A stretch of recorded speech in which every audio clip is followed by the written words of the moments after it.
ตั้งแต่วันที่เฮาทั้งสองต้องจากลาบ่คิดบ่ฝันว่าเจ้าจะมาจากไปบ่มีแห้งเหลือ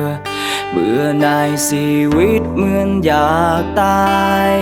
เมื่อเจ้ามาจากไป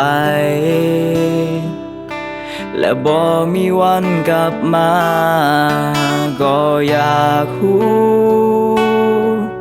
ว่าเหตุใดเจ้านั้นจึงมาจากไปหรือว่าเหตุผลคือเจ้ามีใหม่หรือค่อยมันดีบ่พอ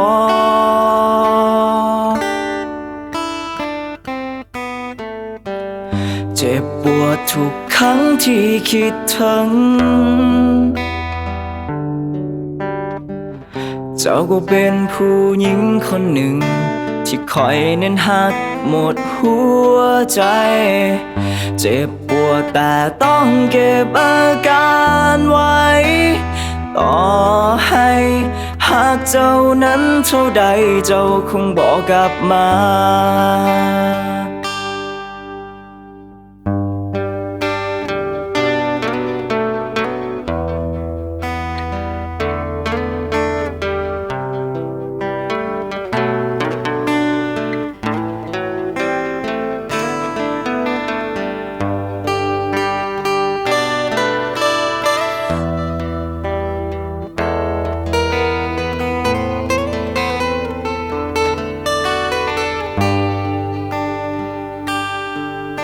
ก็อยากรู้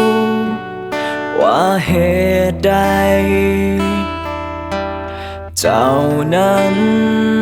จึงมาจากไปหรือว่าเหตุผลคือเจ้ามีใหม่หรือค่อยมันดีบ่พอ